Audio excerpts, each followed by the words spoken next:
মুরগিগুলো একদম গাছের উপরে কত আরামে বসেছিল, কিন্তু আমি তাদেরকে অনেক বেশি ডিস্টার্ব করে ফেলি। আমার খুব ভালো লাগে এভাবে মুরগি তাড়াইতে। তো এই যে গ্রাম ঘুরে ঘুরে দেখছিলাম, কাঁঠাল ধরেছে অনেক গাছে, ছোট ছোট কাঁঠাল। এই কাঁঠালগুলো কিন্তু তরকারি রান্না করে খেতে অনেক বেশি মজা লাগে। এতটুকু গাছে দেখেন মাশাল্লাহ এত কাঁঠাল ধরেছে, মাশাল্লাহ মাশাল্লাহ। এই যে আর একটা গাছ, এই গাছেও কিন্তু কম নয়। আর এত পরিমাণে কাঁঠাল দেখে আমি একটু স্ন্যাপ নিচ্ছিলাম।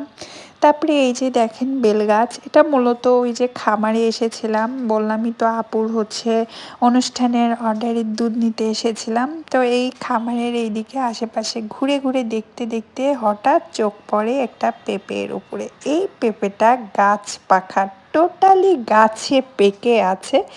দেখে আর লোভ সামলাতে পারলাম না।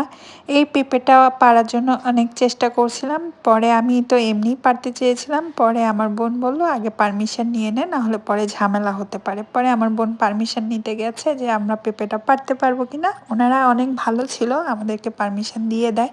এই যে দেখেন আম গাছ, আমও ধরেছে, কিন্তু অনেক আম ধরেছে, ছোট ছোট আম এখনো বড় হয়নি।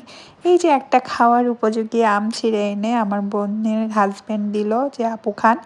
আমি এখানে আমটাকে ধুয়ে নিচ্ছিলাম, এখানে এত সুন্দর পানি, ঠান্ডা পানি বের হচ্ছিল মোটর থেকে। তারপরে এই আমটা ধুয়ে খেলাম, এত মিষ্টি ছিল এই আমটা।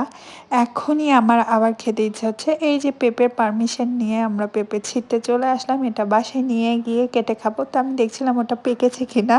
তো আমার বোন বলছে থাক, একটাই নিয়েছি আর নেওয়া লাগবে না।